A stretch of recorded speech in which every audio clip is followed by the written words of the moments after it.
Good morning friends. तो आज मेरी सुबह 3 बजे हो गई थी और आप लोग बताइए कि आपकी तैयारी DSSB PRT की कैसी चल रही है।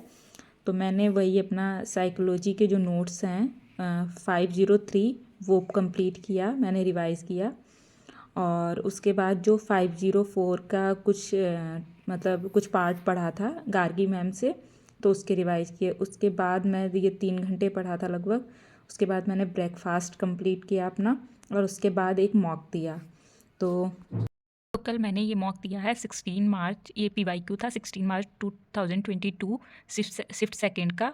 तो इसमें आप देख सकते हैं कि मेरे मार्क्स क्या रहे हैं और रैंक क्या रही है। तो इसका कम्प्लीटली एनालिसिस करते हैं, जिसमें पार्ट भी में थोड़ा इंक्रीज़ हुआ है मेरा। पर मुझे सबसे बुरा ये लग रहा है मेरे मैथ्स में कम हुए हैं, जो कि नहीं होने चाहिए। मैथ्स में मेरे 12 मार्क्स मीन्स मैंने 17 किए थे, जिसमें 13 मेरे सही हुए हैं। तो ये सबसे बड़ा मेरा ड्रॉबैक है अभी इस टाइम का।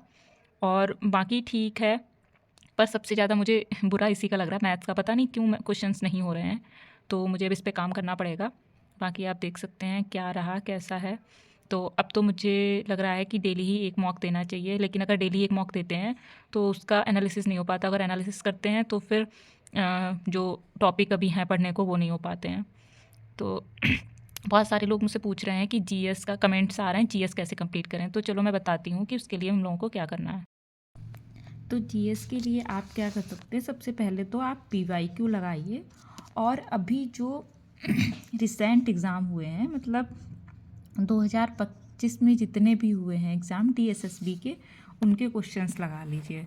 तो उससे क्या होगा कि आपको एक आइडिया लग जाएगा कि कौन से टॉपिक से क्वेश्चन आ रहे हैं। उसके बाद आप ये कर सकते हैं, मैं कर रही हूँ कि किसी भी सारे ही मोस्टली जो टीचिंग एग्ज़ाम के यूट्यूब चैनल हैं वो चला रहे हैं प्रैक्टिस सेट्स। तो आप उस प्रैक्टिस सेट को, वो डेली लगभग 20 क्वेश्चन तो कराते ही हैं।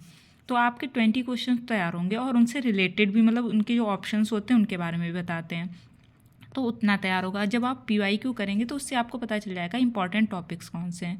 तो अगर आपको लगता है वो टॉपिक आप कंप्लीट कर सकते हो तो आप करिए। देखिए, अगर PYQ आप लगाते हैं डेली, 2 PYQ 2 सेट लगाए तो 40 क्वेश्चन अगर आपने किए तो। नहीं तो अगर, तो आपको उसमें 25 मिनट का टाइम मान लो लगता है।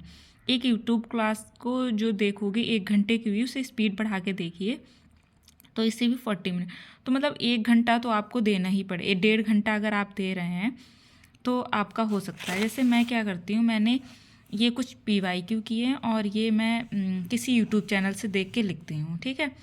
तो मैंने देखा कि मैंने PYQ किए तो इसमें वो लेंस मिरर के जो क्वेश्चंस होते हैं, मैंने ये टॉपिक पढ़ रखा है पर मेरा गलत हुआ, तो मैं एक बार रिवाइज़ करूँगी तो मेरा सही हो जाएगा। उसके बाद अवार्ड वगैरह, ये फ्रेंच बिल्डन वगैरह जो होते हैं, तो अभी KV के लिए मैंने पढ़ा है और मैंने देखा इससे PYQ में भी क्वेश्चन आया है, तो मैं इसे रिवाइज़ कर लूँगी। उसके बाद भी जैसे मैंने जैन धर्म लिख रखा है, तो जैन धर्म के मुझे, मतलब मैंने पढ़ा है, बस मुझे रिवाइज़ करना है। तो ऐसे टॉपिक मैं लिख लेती हूँ ऐसे मतलब ब्रैक उसमें करके बॉक्स में, कि जिससे कि मुझे ध्यान रहे, लास्ट टाइम मैं पढ़ लूँ। अभी तो 2 दिन से मेरी तबीयत ठीक नहीं थी, मेरी सारी ही पढ़ाई अस्त व्यस्त हो गई है। तो और मैं दिखाती हूँ जैसे मैंने KV के टाइम पे क्या किया था। ये तो प्रैक्टिस है मैथ की। तो KV के टाइम पे भी मैंने ये KV के मॉक दिए थे, उनका पूरा एनालिसिस किया था कि किस सब्जेक्ट में कितने आ रहे हैं। उसके बाद मैंने ये जो प्रैक्टिस सेट्स लगाए थे,